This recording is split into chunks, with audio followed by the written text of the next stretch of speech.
Welcome back to Any Given Monday, the second version of Mac Barnhardt, agent to many players.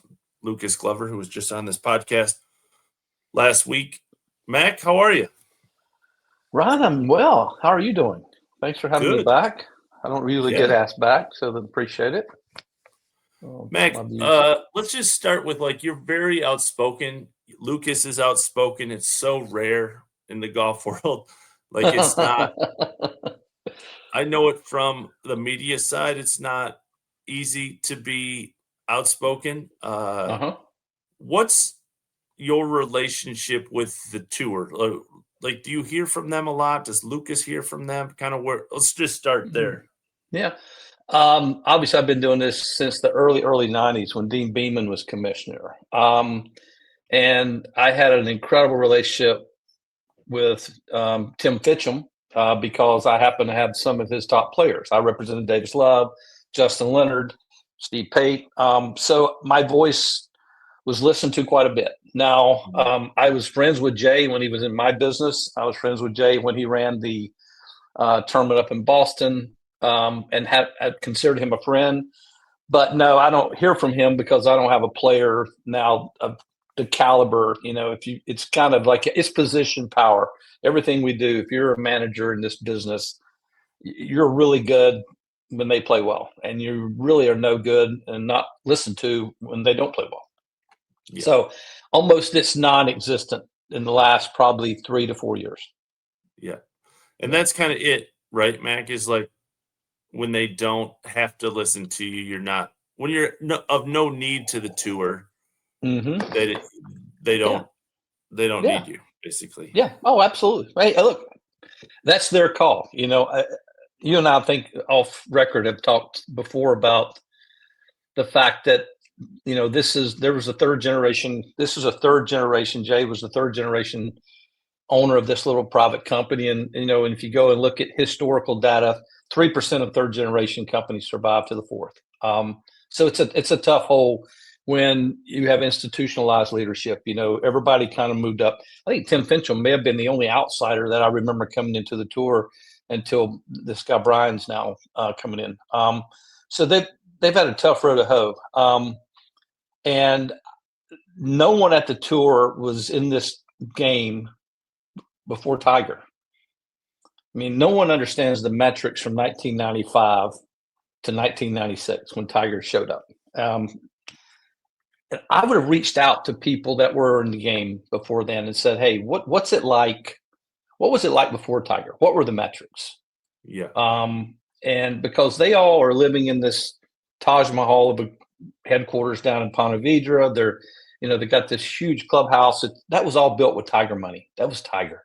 There's no one else. I was in the business when John Daly won the PGA Championship in '91, and I mean that was a big kick in the pants, for golf. And then Fred Couples wins the Masters in '92, and then Davis Love wins the Players. I mean, these are some strong players, and they had no effect on the tour as far as growth. I mean, there was no bump. There was no bump, and it was just on a little 1.5% cruise growth, and golf was doing what it was doing. Tiger shows up, and I mean, you can't describe it. The amount of money that this guy brought into the game, the amount of viewership. I mean, he was the best athlete in the world, most famous athlete in the world, not just the best golfer. We've never had that.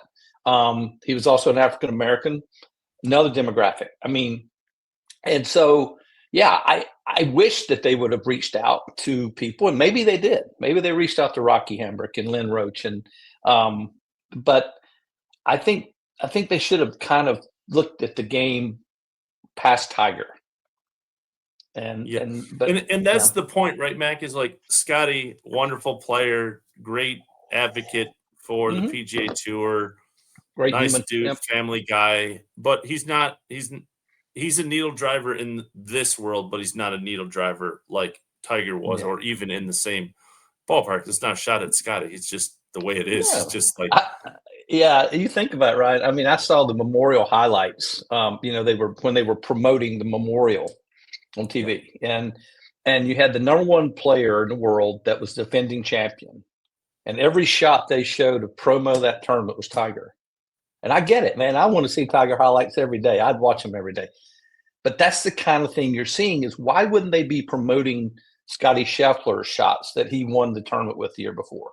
And Mhm. I know everybody wants to see Tiger. I mean, but I think we've got to move past that for this sport to grow. And I don't think the metrics they're looking at are anywhere near possible without Tiger in the game. I think that's why they continue to put him on committees and search committees and then competition committees. And, it's great that he's involved, but they throw his name out there a lot, I think, hoping that it somehow gets people to turn the TV back on. And I don't see it. No disrespect to anybody. It's just, I was in this game before Tiger, and that's where I've seen it in the last 4 or 5 years head the other direction as far as numbers and everything else. Yeah, I mean, that's it, right, Mac? Is like to your point of they put him on every committee, and I think a lot of people probably inside the tour know that he was never going to play again, or the odds are very stacked that he's ever going to play again. This surgery just announces just another example that it's going to be, and they're trying. Not that he doesn't have insight into how the tour could work, but they're trying to keep his name as prevalent as possible, right? Yeah. Like Yeah. they just haven't done the things they need to like Well, set up for post Tiger. Like we're paying post Tiger purses plus some yep. in a Yep. world where it's not sustainable for the long term. I think the effect of the growth of the tour with Tiger ended in somewhere around 2010, 2011. I think it leveled off. I'm not saying it didn't keep it up there, but it leveled off. It wasn't this meteoric growth that you had that.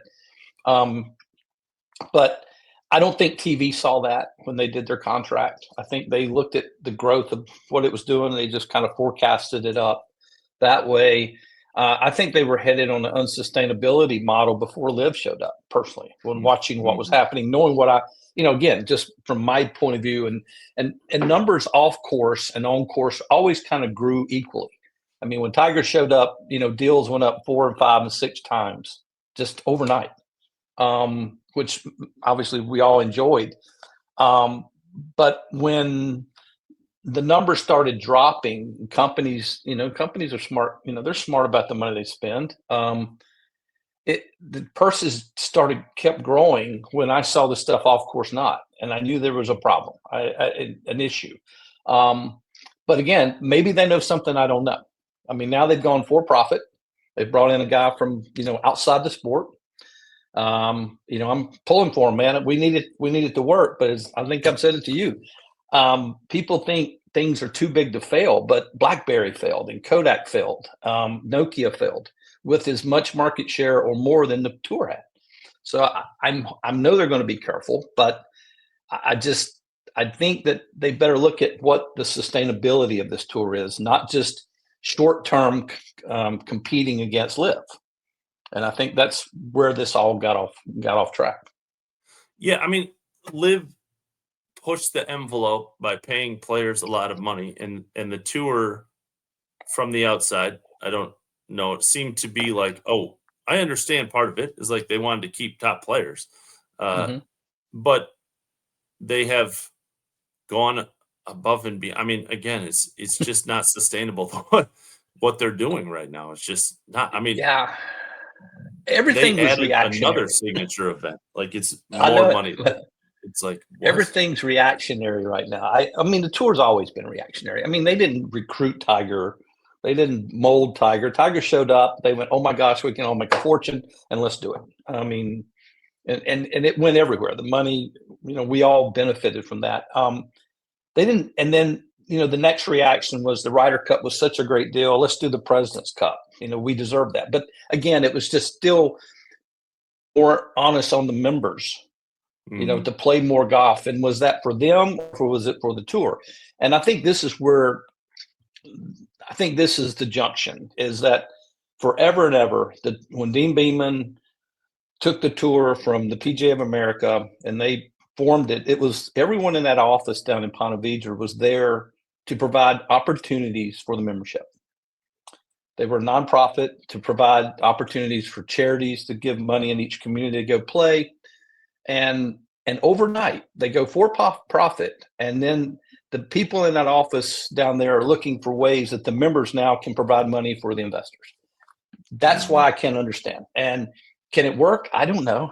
That's not me, but I don't know why the members are not in an uproar. I mean, who would vote for less opportunities? Yeah. Who would do it? And, I think I heard Brandel talking about it. He didn't agree with this constriction of opportunities. I think he gets that because he's a player and he understands it takes 4 to 6 years to get really going. Is Stephen Fisk just won? I think he was a rookie. I think he's been a pro for 6 years and he just won. Yeah. Well, that's not uncommon. That's about it. I mean, Brian Harmon, I think Brian Harmon was one of the best I've ever seen as a kid. And they're thinking, well, we'll just give college kids cards. We'll send them out to do that. Like I said, everything's reactionary. It wouldn't bother me if they said, hey, here's what we're going to do to make it better. I just saw the Korn Ferry Tour, and I think it was Jim Gallagher, and they were bragging about the Korn Ferry Tour being the pathway to the tour. And it's not. It's college. It's going to be PGA Tour Light. It's going to be PGA Tour Light now. I mean, that's what it is. And with 20 spots, not 50. Yeah. I mean, Lucas Glover, when he went through his bad period there, he regained his card in the fall in the Korn Ferry Series. Lucas Glover. And I mean, Max Homa I think he's got another year because of his wins, but Max Homa, I think he's 100th on the money list. I mean, he was part of the other one. I mean, Max was 4 holes away, Mac, from losing his Korn Ferry card, and then birdied 4 of the last 5. Yeah. I think he finished 75th that year to get into the Korn Ferry finals. There you go. He was headed back to second stage at Q School. I mean, and you know better than anyone, Mac. Like once a player goes to Q School, anything can happen. Like anything. You could easily get your card back. You easily never see the Korn Ferry or the PGA Tour again. Like there's plenty and the tour will never see them again. That's more important. Yeah. Right. Right. I mean, Max Homa, I think, was part of the Delaware 23. Wasn't he a part of that group that decided that no one wanted to see all these guys play? They wanted to see smaller fields of best players. And I'm like, I mean, of that people were in that Delaware 23, how many of them are around right now? I don't know. I know, I think Zalatoris, was he part of it? I know he's hurt. But see, I'm just coming from my point of view. It used to be 40 and ties at Q School every year got tour cards. That's casting a pretty large net for talent that you need for your tour to sell to the TV and to sponsors. And they got rid of that Korn Ferry. Well, you know what? That's cool. I think these kids need that minor league experience to get up there. And that's how Scheffler got on tour, right? Through the Korn Ferry. And then they took it from 50 to 30 to 20. I keep looking at, I don't think, from my point of view, they don't understand where their talent comes from. I mean, they're casting such a small net. And now if you do get your card, how about these kids coming off the Korn Ferry that are rookies? They're playing for 35 cards, essentially? I mean, with the elevated events, there's 35 cards they're playing for on new courses in a new environment. Like I said, you're going to see, I think the average tour career now is 2.7 years, and it's going to go below 2 years now. I mean, you're just going to have, and you can't build star power that way. And the tour should be really more concerned about their futures players than the ones they have. And I doubt the people in the Braves or the Falcons or anybody, they're not looking, they are building. The next draft is more important than, they've got the guys on the field, but they better be worrying about the next draft. And just to start giving cards to college players, I mean, what a shock to a system to go from amateur golf to pro golf. Mm-hmm. I think I said amateur golf is riding in a plane and pro golf is flying the plane. There's just a lot of stuff going on. And you'll see it with the Nick Dunlaps and the Gordon Sargents and the kids that, I mean, it's a shock to your system to be playing as little as you play in college, flying private, best practice facilities, having a team, to being on the road alone for 3 weeks, playing against guys that can whip your butt. Who can handle getting beat, right? And I think that's where the tour needs to be careful about. Yeah, I mean, that's it. Mac, is like I've talked about that. Is like, yes, of course they're fine now because all of these guys like Scotty and are here for 7 years. But if you're not building, I use Johnny Kiefer as a great example. Like Johnny Kiefer is top, like you can argue OWGR is a mess, no argument Yeah, there. it is. But It is. he's easily a top 75 player in the world, and no one knows who he is, right? And Mhm. that's a shame because the kid is super talented. Now he's got to go up to the PGA Tour and compete his way in when the odds are stacked against him. And I mean, there's a million examples, right? Like Scotty Scheffler made one of 7 Monday qualifiers on the Corn Ferry Tour. Mhm. Like Lucas went down to the Corn Ferry. I mean, everybody, like Max, Billy Horschel. There's a million examples of guys, but once they got to the PGA Tour, they were competing on a more level field to keep their card, and Yeah. that's what has kept them up there. Yeah. That system is gone, and it's skewed towards. I mean, in 7 to 10 years, are we just watching Scotty? You know, like it's going to be the Champions Tour, I guess, like a mini version Well, of the if there is Champions Tour. if there is a Champions Tour, Yeah, I don't know. If I don't, like I said, I see golf differently. I watch golf to see the Rich Beams win the PGA. I watch golf to see golf, right? And I think that's what most golf fans.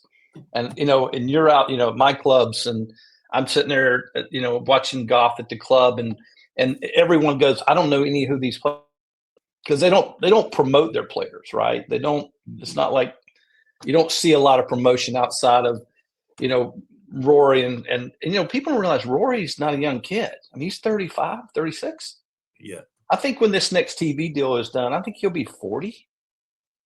I mean, like I said, I would be more concerned about throwing a global net around talent and trying to find the best talent around the world to come play on tour. And I'd say that for Live as well. There's this talent just doesn't come from college, and I've kind of gone on record as saying I think 4 years of college may be too much for somebody wanting to play pro golf now. Mhm, I don't want to say it like this, but it softens them up. mhm. And I Yeah, mean, the that's a big great programs. college life is awesome. Yeah, that's But what you're saying, Mac, right? Is like at the big programs, especially. I was actually just doing a podcast about uh, the 20 graduates, and there's not a ton that come from big programs. A lot of D2, and I always say is like, I don't know if it's an advantage, but like at the D2 level, you're riding a van, right? And like you don't have Mhm. like you don't have the cushy practice facilities and you don't have the private jets. You're grinding your ass off in college. And I think maybe not from a talent perspective, but from a lifestyle perspective, the Mhm. jump to mini tours is not as harsh as it Yeah. is when you play at Alabama or you play at Vanderbilt or Wake Forest, where you're literally flying in a donor's plane. You have the best practice facilities in the world. You have, I mean, the short game You areas, and then you're and you going to have the play like, best coaches in your yeah, you have the best coaches in your ear every day. yeah. You And then you got go Coach play a Limbaugh G and Coach Pro event, Sewell. and then you're like 2 weeks later, you turn pro, you're playing a G Pro event in the middle of North Carolina on a, very That's average golf course, and you're like, what the hell has happened? man, I won't get into names, but I see kids come out of these programs. I mean, I watch them play when they're freshmen. I watch them down at the Jones Cup, Yeah, and there's some guys that are so good. I'm like I watched one kid in particular. I said, he is so good. yeah, And he was so good. And he's got a great coach. I mean, I knew the coach. I mean, got a great assistant coach. I knew the assistant coach. And overnight, he signs with an agent. He switches clubs. He's got new clubs in his bag. He's got yeah, deals on him. He shows up, and I'm looking, going, "Whoa, dude, you're going to war. You just yeah, got a different weapon to go to war with." And who's telling you what to do? You got an agent making you money. Okay, great. You got a swing coach that's telling you how to swing. You got a caddy giving you yardage. You got a trainer telling you how many push-ups to do. Who's telling you what to do? At the moment you probably need guidance the most is when they get rid of the guidance.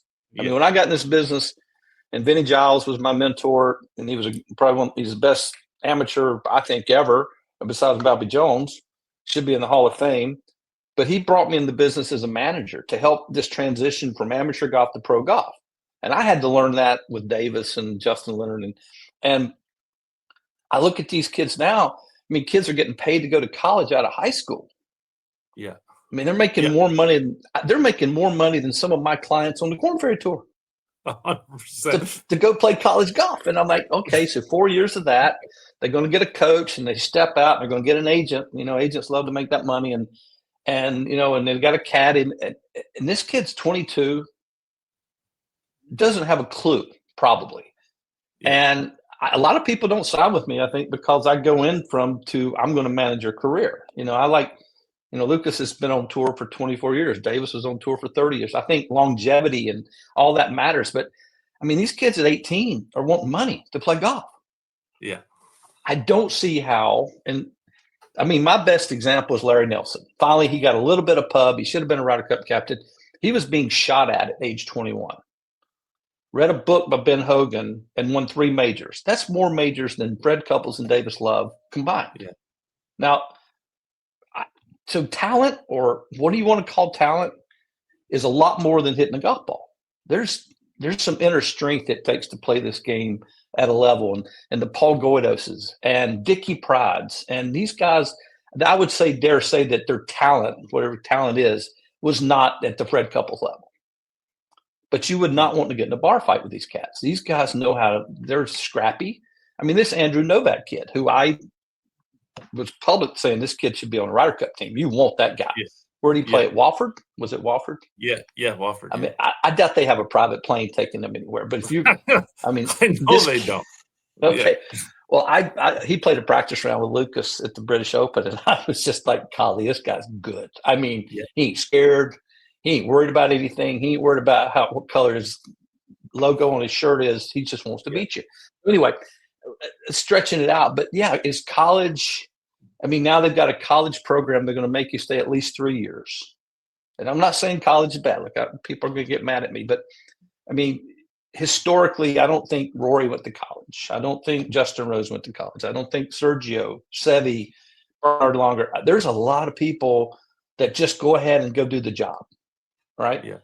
You know, I've got a son that didn't go to college, and I said if I was him, I'd go learn a plumber and electrician, because anybody owns a house does not ask the electrician and a plumber, how much do you charge? You just say, would you please fix this? Because we don't know how to do it. And I think golf is the same way. Maybe 1 year of college, but if you really want to play pro golf, since it's so different, I just go ahead and play pro golf. This Blades Brown did it, right? Yeah. And I heard people saying, oh, you should go to college. I said, dude, I don't know. He got his card, right? I mean, he kept his card on Korn Ferry. Yeah, kept his Korn Ferry card, yeah. Well, I would prepare to see him on tour in the next couple of years. Yeah. And you go back and look at all the guys coming out. I always tell this story. I love to tell the story about, I tell people, they said, have you ever heard of this guy and this guy? And I said, Bobby Clampett. Does anybody remember how good Bobby Clampett was? Gary Hallberg. Remember these names? Yeah. David Gossett. I mean, you can go backwards and say, look at how great these players were. And they were. But it did not get over into the pros. They just didn't. I don't know what it was. Edward Moore. I think Edward Moore was like the first 4-time All-American at Oklahoma State. And there you go. You know, I mean, he had a good career, but like. And it could be injury. I mean, people get hurt. I mean, Andy Ogletree's had 2 surgeries already since he turned pro. It's a tough game. And you go from playing almost no golf to a bunch of golf. Yeah. And traveling. And so, again, I think if I'm the PGA Tour, I would rather go back and say, I want to see you beat people on a lower level, learn to beat people and travel, and then come up here to us. Throwing these guys right into the fire. And I'm not saying these guys are not talented, but they're looking at maybe half of it. Yeah. And unfortunately, these guys that get these cards, they sign with usually the agents that are the best at making money. And I'll go back to saying how good you are, how good an agent is how good a player is. but they come out and they're gonna. I mean, they get recruited by agents, not managers, Yeah. because agents are going to make them the most money. But and again, that's not knocking these guys. Look, but again, I go back to the moment they need the most direction is when they get almost none, Yeah. and they're just encouraging that now. Yeah, and I think the mental side of getting a PGA Tour card and being pushed into the spotlight, Mac, we have to see over time. I mean, it's a very short window, and I'm not saying this is it, but by all accounts, Nick Dunlap has the driver yips. Gordon seems to be playing a little bit better of late, so hopefully he's over him, but had the chipping yips as far as I know. Like, this is like these, again, back to is like you're pushing these kids. No one cares if Nick Dunlap has the driver yips on the Corn Ferry Tour. No one's like going, oh, he shot 90 at the – if he shot 90 at the Wichita Corn Ferry event, in the scheme of things, no one cares, right? Yeah. He shot 90 at the Masters, and everyone cares. And so,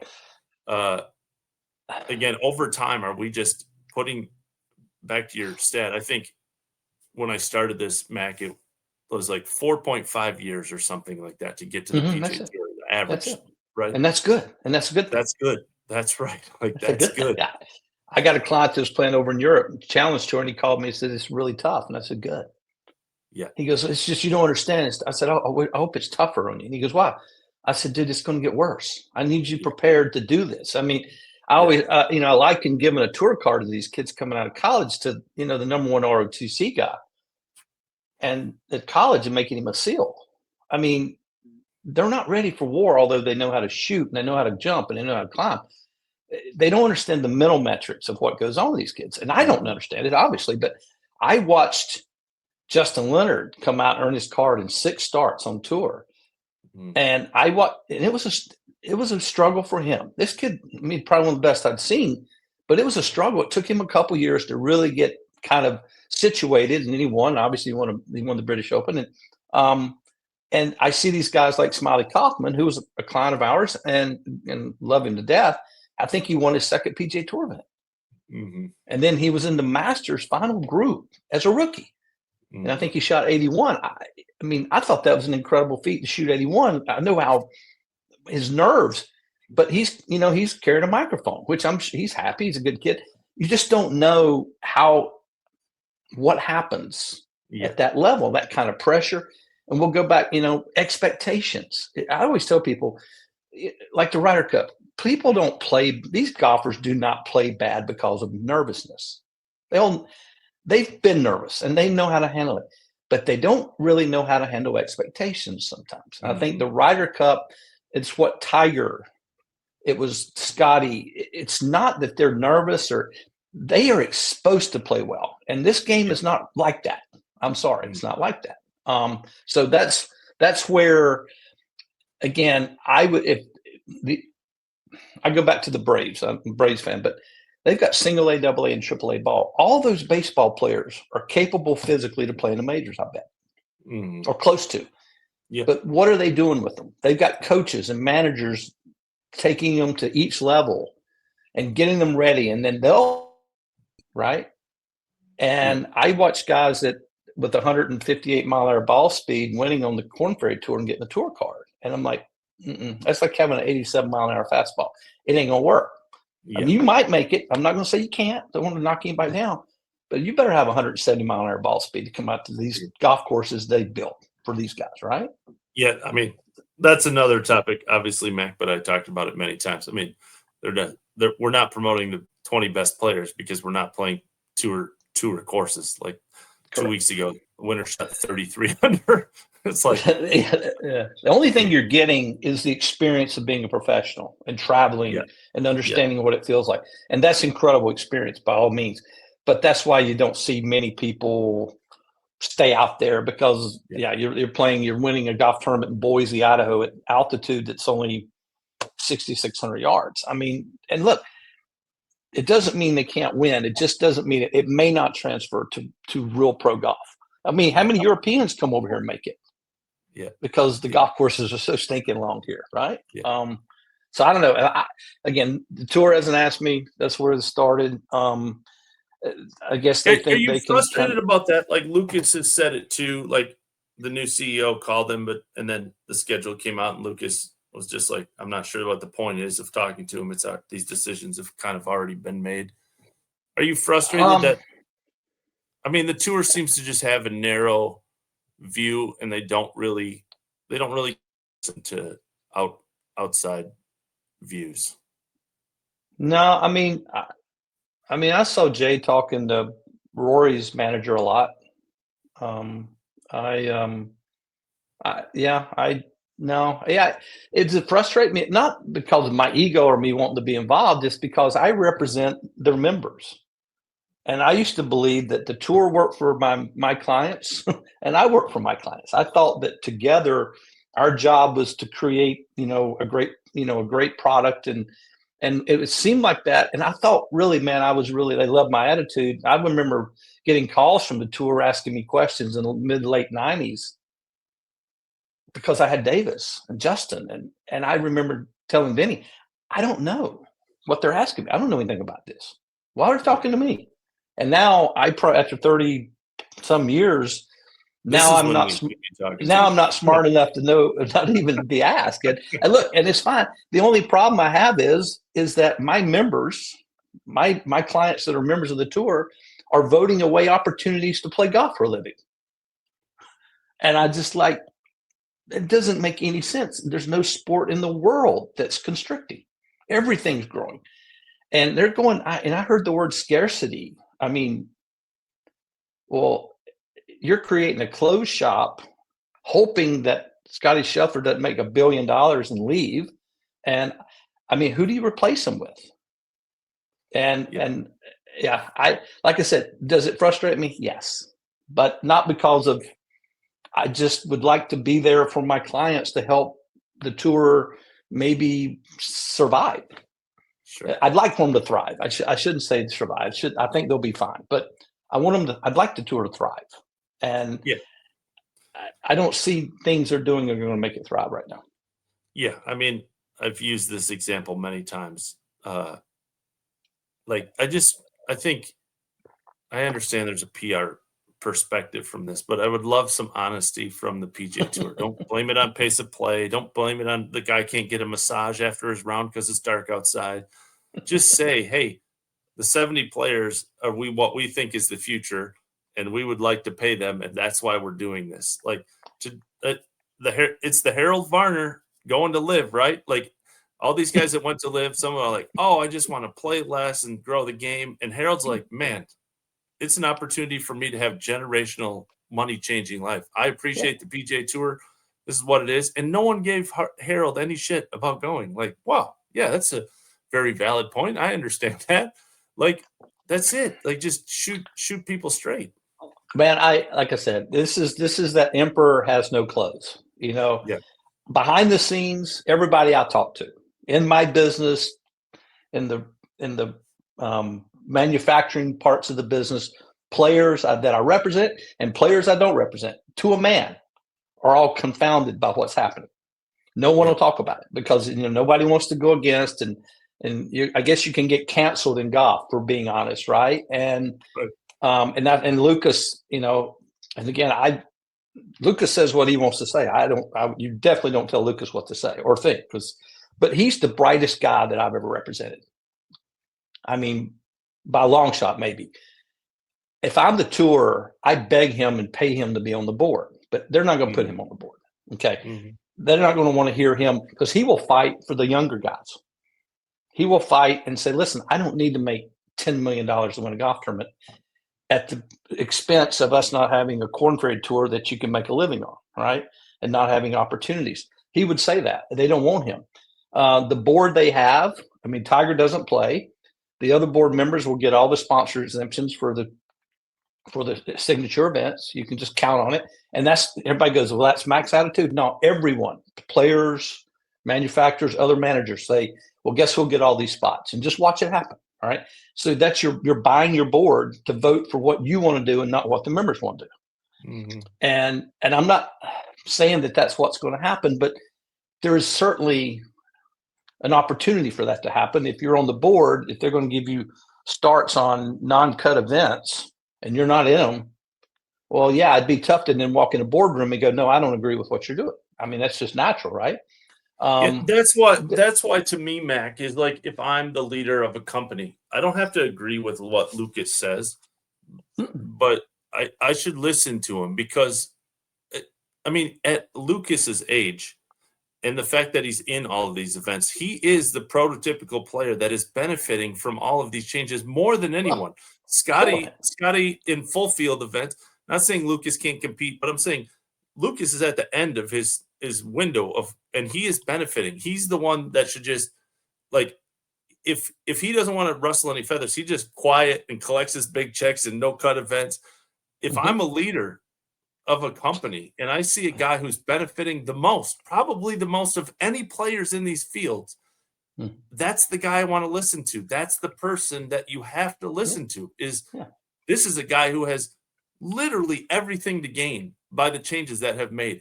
Everything. He's fought his ass off in his career to make the most money he can. He fought for opportunities. Like, this is the greatest thing that's ever happened to Lucas Club. This dude, people are like, he doesn't want the live players back, all that stuff, and everybody, it's got nothing to do with it. I think he was 170th on FedEx 3 years ago, and live shows up and takes away a lot of the competition. Yeah. Then he wins twice, but I don't know that his win would have got him in the top 70. That's how far down he was. But he wins twice. I don't know how much money he's made. I haven't looked at it, but because of live showing up, and so the tour is paying more money for less competition. So how would you can't be? Lucas is not mad, but Lucas is also not saying that's not just his opinion. It's a lot of players' opinions. They just won't say it. They are scared, or I don't know. I thought they owned the tour. I really thought the members were the bosses of the people in Ponte Vedra. I really did believe that. I mean, we all knew that they were, they were all making money, but who cared? Everybody's making money. We were all having fun. When they started making these decisions, they started affecting a lot of people's livelihoods. And they started affecting the amount of charitable dollars that go from the tour. And they affected a lot of people. So naturally, someone that's going to be honest is going to raise their hand and say, hey, I don't get this. And again, everything I tell people, and everybody knows my feelings, but I may be wrong. If I am, I am. I only know what to think from my experience of 34 years. But it goes back to Lucas. I know Caves Valley, Lucas got the crap kicked out of it because he was on his radio show, was very, I don't know, he didn't like Caves Valley, but no one liked it. No one. He told me, he goes, Matt, no one. You should have heard the locker room, blah, blah, blah. And I said, well, say it. But he got destroyed by it. He heard from the tour about it. And I'm like going, why can't we have an opinion? I mean, why can't we just say what we think? Is it okay? And if the tour thinks they've got this figured out and they got it, well, then they're going to they're going to throw their chips in. I heard Brandel say the other day, the tour's doing better than ever. I said, well, why do they have to borrow $1.5 billion? They're not doing better than ever, Brandel. And Brandel, this is another thing. The Golf Channel just destroys live. Now, here's a media agency that reports on golf. And here's a new product to report on. And you don't report on it, you just beat it up. I'm thinking, well, that doesn't make any sense. People got mad at me when people going to live. I said, dude, I hope there's 20 new tours. I got clients. I want opportunities. That's my job, is opportunities. And now, because of live, and I'm a big live fan, I think team golf is the best golf going. I really do. I think if you don't believe me, look at that Ryder Cup. There's 1,300 college golf programs that play team golf. Yeah. There's nothing wrong with team golf. They should nationalize it or regionalize it so it's not just the Braves, it's the Atlanta Braves. They've got things they can do for the product. But I don't care. I mean, I've got clients that need a place to play golf. I don't care where it is. And I got kids. I got a kid going to the Bermuda Open tomorrow. I got kids in the Challenge Tour playing in China last week. Just give me a spot to play. I'm not arguing they're in China and China's a communist country. I'm like, I don't care. I never have. Yeah. So it goes back to everyone thinks like pretty much what I'm saying and what Lucas is saying. Just no one will say it. I mean, I don't know what else the tour can do to me. I mean, I think there's a 40% chance less of getting a kid out of college on the tour now that there was before. So, I mean, they can. I don't know. Like I said, I want the tour to thrive. I don't want them just to survive. I want them to thrive. And right now, I hadn't seen anything they've done that makes me think that'll happen. What's the future? I mean, does LIV have a place in the future of golf, Mac? Is there another tour? Is there like 10 years, 5 years, 15 years down the road? What is, in your opinion, what do you think golf looks like? Oh boy. Look, every year, I don't think there's a college player in the country that's not planning on playing pro golf. I don't know how many kids turn pro every year. You might know this better than me.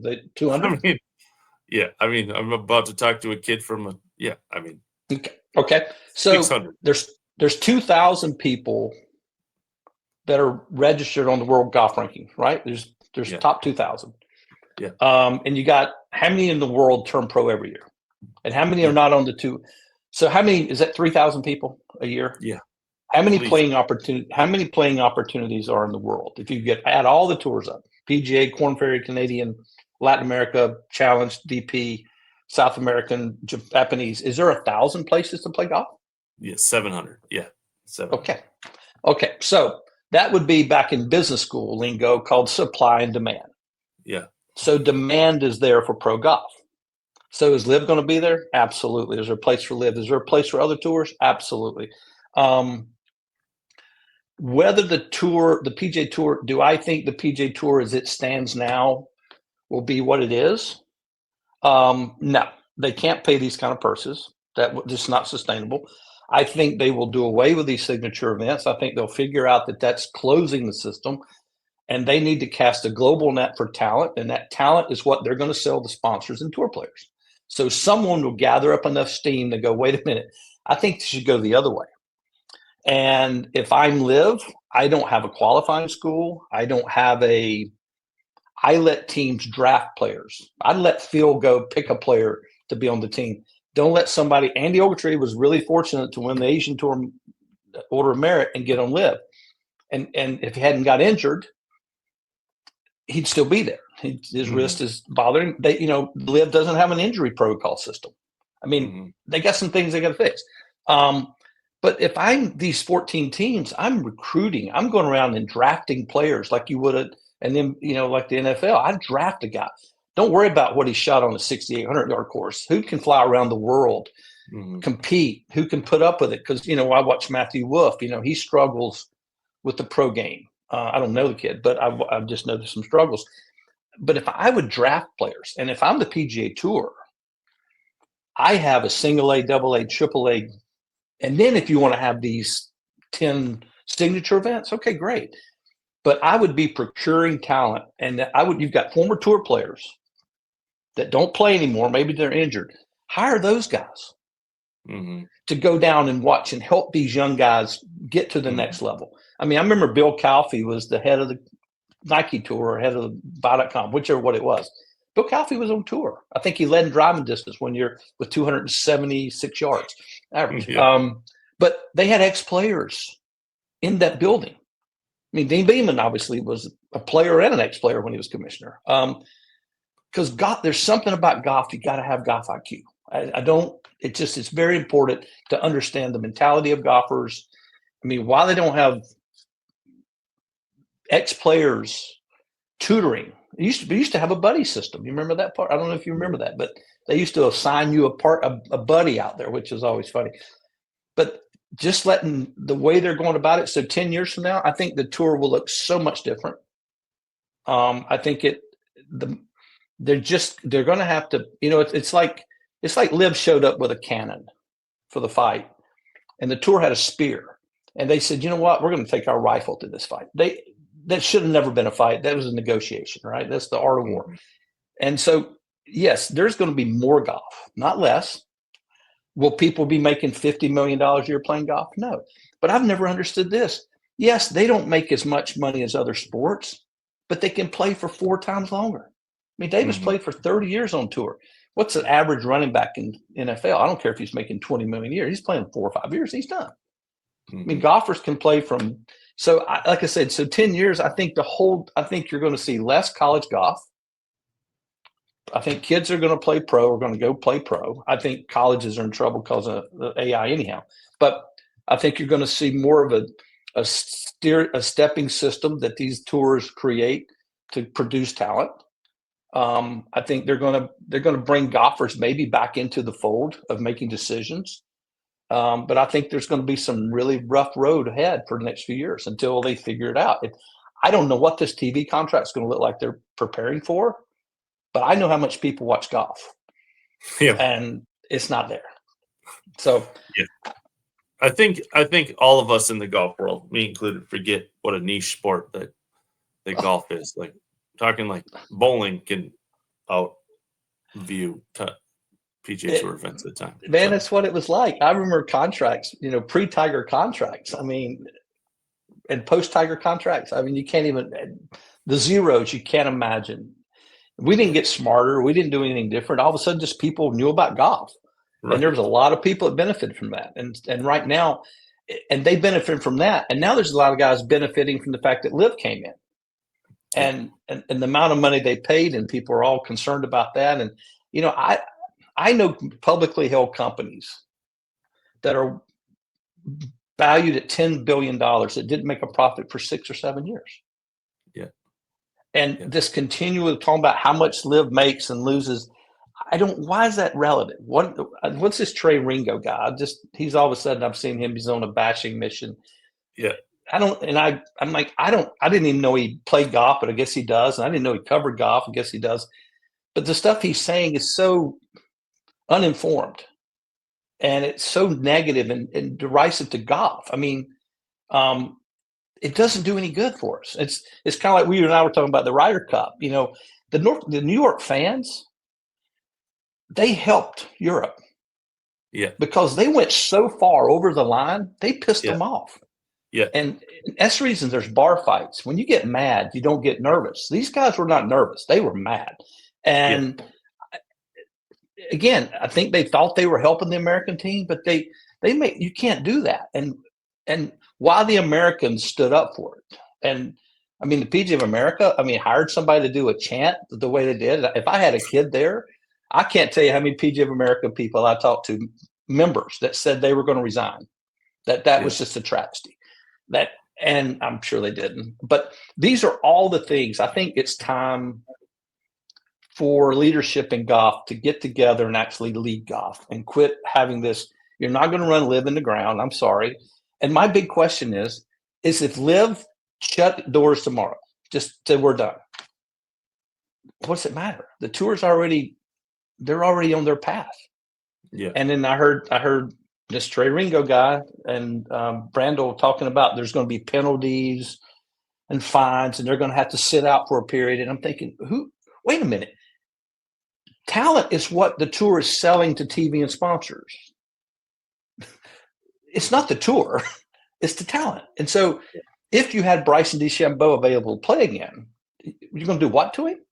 You're probably going to have to pay him to come play. Yeah. And they probably would. I hear there's appearance fees being paid right now by tour events to players. Yeah. Now, it's always been illegal. Now, there's always ways around it. There was cocktail party deals. Yeah. But I heard a company paid appearance fees for a signature event to make sure the people showed up. I did. I don't have perfect knowledge. I had nobody pay Lucas. But if that's going on and they're for profit, then how long is it before the top 4 or 5 guys walk in the offices doors of the tour and say, hey, look, you're selling me to this. It's kind of like when the caddies, they wanted compensation for the bibs, Yeah. Since it's for profit, this is not a nonprofit anymore. This is business. So how long? I kept thinking anytime now a union leader is going to show up. There's going to be a union guy come in and go, all right, we're going to negotiate this for you, right? Hadn't happened. But I just keep thinking, whoa, you going for profit. There's a union in every other major sport. Yeah. I think the LPGA even has a union. Yeah. And I keep thinking, okay. There's examples many times. Charlie Belgian just had to resign his PGA Tour membership to play in a 2-time event night league par 3 course. Like we've lost the plot. He had to.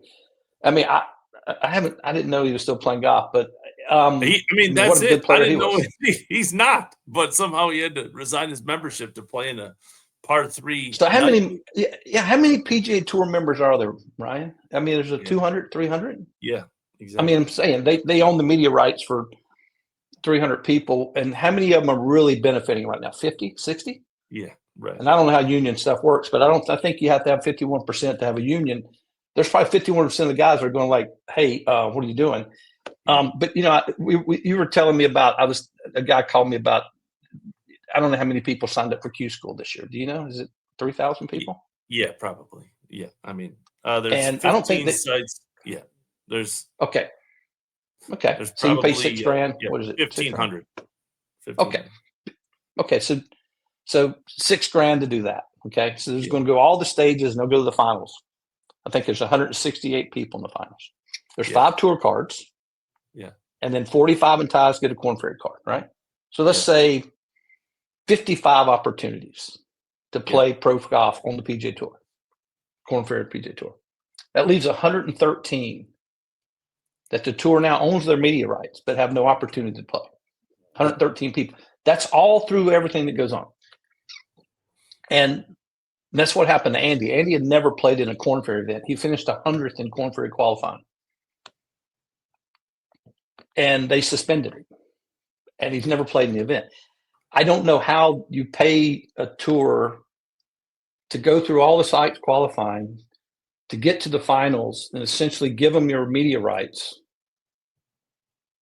but you don't have anywhere to play. And then Charlie Belgium, is it Belgium? I don't know. Charlie. Belgium, he hasn't played. He won a golf tournament. And I guess that gives the tour lifetime media rights. Is that right? I guess so. It's wild. Yeah, there's no union. If there was a union, this would never happen. You just can't without paying for it, right? I mean, so yeah, all this probably doesn't, I don't understand everything on the tour. I understand this though. I understand that whatever product is out there on that golf course is what they're selling to TV and sponsors. And they're doing everything they can, it looks from my point of view, to make sure that they keep what they have right now, but to make sure nothing else shows up. Yeah.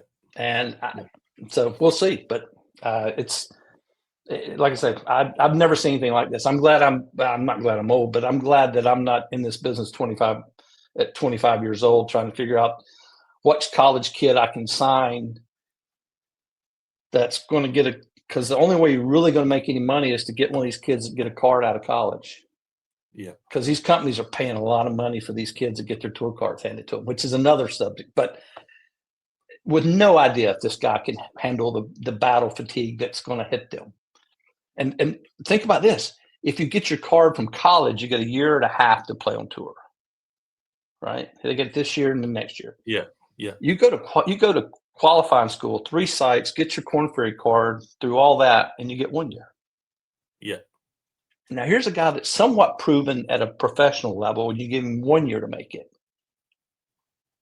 College kid that may have been paid to go to this college, played well, played in all the right events, maneuvered himself to get this Corn Ferry event. Get a tour card, and then goes out, never been out there, never played. And you're playing against a kid that just went through 3 stages of Q School. It's idiotic to me. Maybe they know something I don't know. But again, it's all reactive. We know this. They're just responding, hoping Liv doesn't take this player. And Liv's done the same thing. They've gone and grabbed kids that won a U.S. Amateur. Let's put him out here. Yeah. They couldn't handle it either. Andy Ogletree, it struggled. He had played around the world. He hadn't got hurt. He'd been fine. But yeah, this is something. I don't know. I've got my popcorn though. This is going to be a crazy ride. And this, like I say, this is the first time they brought anyone outside to lead this. So, and I don't think he's a golfer. Yeah. Okay. Well, good luck, man. And who are you talking to, Tiger? Because see, Yeah. Tiger wasn't even on tour before Tiger. So whatever Tiger knows about the tour was when he was there.